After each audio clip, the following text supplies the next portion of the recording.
Hello guys, welcome to our channel keeping it বঙে। আমি অহনা এসে গেছি আপনাদের সাথে নতুন ব্লগ নিয়ে। আজকের ব্লগটা হবে শুটিং পরপরই থার্ড এপিসোড নিয়ে। তো সেটাতে আমরা কিন্তু বেরিয়েছিলাম লোকেশন হান্টিংয়ে। আর তার আগে সকাল সকাল উঠে ও আমাদের কুচি বাবার সাথে খুব খেলা করে নিচ্ছে আর করছে খুব আদর। আর কুচি বাবাও খুব আনন্দ পাচ্ছে ওর বাবার সাথে মজা করতে, তার সকাল সকাল মর্নিং ওয়াক করতে। তো খুব মজা হচ্ছে, খুব আনন্দ হচ্ছে, কারণ কুচি বাবার এটা প্রথম উইন্টার। দেখেই বুঝতে পারছেন ও জাস্ট কয়েকদিন আগেই আমাদের মধ্যে এসেছে, আপনারা তো সবটাই জানেন। তো এখন খুব ছোট, তাই ওকে একদম জড়িয়ে কুড়িয়ে রাখা হয়েছে। আর ওর সাথে আমাদের আনন্দ করতে, খেলা করতে বেশ কিন্তু মজা লাগে। যাদের বাড়িতে ছোট বাচ্চা আছে তারাই এটা ফিল করতে পারবে, আর সেই নতুন বাবা মায়েরাই ফিল করতে পারবে যে নতুন নতুন প্যারেন্টস হওয়ার মজাটা ঠিক কতখানি। তো যাই হোক, এরপরে ও খেতে বসেছে ওকে নিয়ে, মানে ভাবুন তো। তারপরে কুচি বাবার হয়ে গেছে খাওয়ার টাইম। দিদিনের কোলে শুয়ে শুয়ে ও একটু খেয়ে নিচ্ছে। তারপরে আবার ও কান্না শুরু করেছে, আর ওর বাবা ওকে থামানোর জন্য এদিক ওদিক ঘোরাচ্ছে। তারপর আমরা বেরিয়ে পড়েছি আমাদের আসল কাজে, মানে লোকেশন হান্টিংয়ে। সেই লোকেশন তো খুঁজেই পাচ্ছি না, মানে যেগুলো পাচ্ছি সেগুলো আমাদের পছন্দ হচ্ছে না।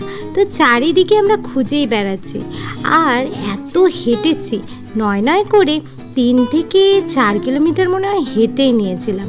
আমার সদ্য সিজারের পরে এই এত হাঁটা, আপনারা বুঝতেই পারছেন ঠিক কতটা কষ্ট হয়েছে। কিন্তু কি করব, করতে যে হবে। ভালো কিছু করার জন্য একটু কষ্ট তো করতেই হবে। আর বরমশাইও আমাকে ছাড়া ঠিক কোনো কাজ করতে ভরসা পান না। আর ফটোগ্রাফি দাদাও সেম, আমাকে ছাড়া যেতেই চাইছিল না, বলছিল তোমার ছাড়া তো হবেই না। বুঝতেই পাচ্ছেন সিনেমা বানানোটা দেখে সহজ মনে হলেও খুব একটা সহজ নয়, বড্ড কঠিন যে। এই অবস্থাতেও আমাকে এত ঘুরতে হচ্ছে, শুধু আজকে না 5 দিন টানা ঘুরেছি। যাই হোক, ঘুরতে তো হবেই। ভালো জিনিসটা ফুটিয়ে তুলতে গেলে পারফেক্ট বলে একটা ওয়ার্ড আছে, যেটা আমাদেরকে একটু মেনে চলতে হয়, যেহেতু এটা আমাদের প্যাশন আর ভালোবাসা।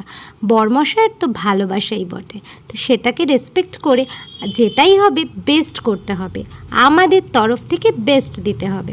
তাই জন্য চেষ্টার কোনো ত্রুটি আমরা রাখছি না, শত কষ্টের মধ্যেও, এত রোদের মধ্যেও। আর ফটোগ্রাফি দাদাও খুবই পোটেনশিয়াল, তো ও আমাদের সাথে ঘুরে বেড়াচ্ছে, কারণ ক্যামেরা অ্যাঙ্গেল তো ওকেই দেখতে হবে, তাই চারিদিকটা ভালো করে রেকি করা খুবই প্রয়োজন।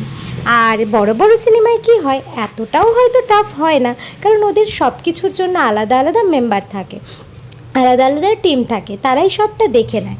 বাট আমাদের তো আর সেরকম না, আমাদেরকে সবটা নিজেদের হাতে করতে হয়েছে, নিজেদেরকে স্ট্রাগল করে মানুষের সাথে কথা বলতে হয়েছে, তাদের থেকে ছোট ছোট হেল্প নিতে হয়েছে।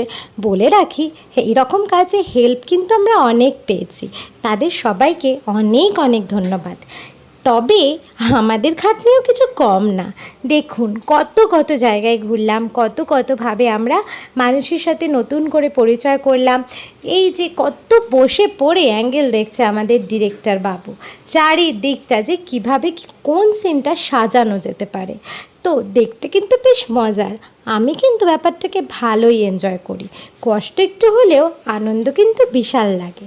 আর যখন অ্যাওয়ার্ড পাবো তখন তো আরও আনন্দ লাগবে, কারণ অনেক অ্যাওয়ার্ড অলরেডি আমরা পেয়েওছি। তো এই সিনেমাটার ওপর আমাদের অনেক ভরসা।